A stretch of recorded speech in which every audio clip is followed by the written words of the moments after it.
важно, что это обсуждается, что это комментируется, и время от времени появляется очень эксклюзивная информация благодаря именно читателям.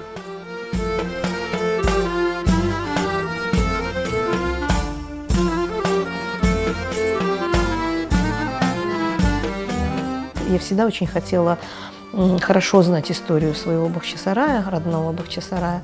Вот, но как бы долгие годы, я думаю, не только у меня, долгие годы очень у многих, это был просто набор фотографий.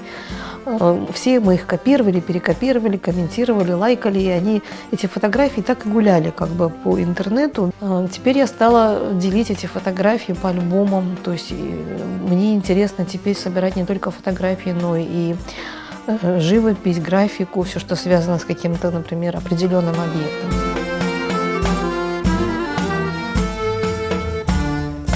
Я бы очень хотела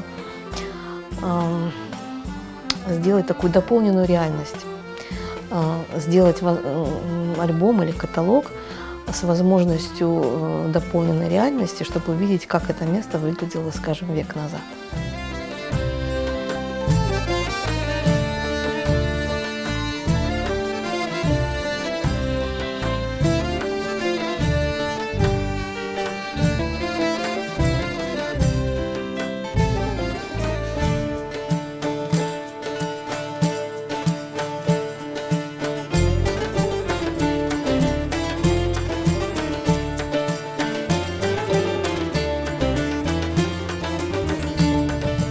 Начиналось все со студии у меня дома.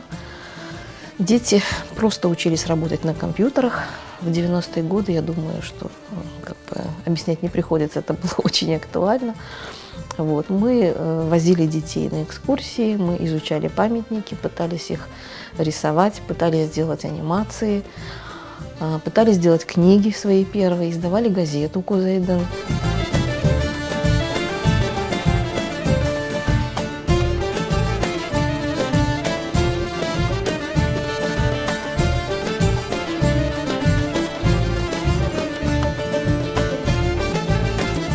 Когда мы делали с детьми кукольные мультфильмы, была необходимость показывать им, как сделать эти куклы.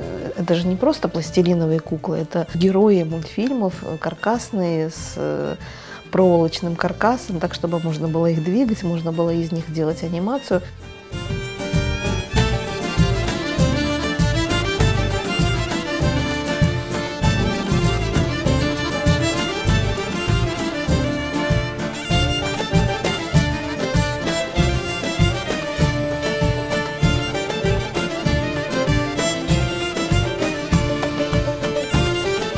Я всегда как бы думала о том, что ну вот нет книг, которые я хотела бы, чтобы мои дети читали на крымско-татарском языке. Таких ярких, иллюстрированных, какие вот я бы себе представляла. Вот. А сейчас подрастают внуки, и поэтому эта проблема как бы еще раз передо мной всплыла, наверное, для того, чтобы я этим просто занялась.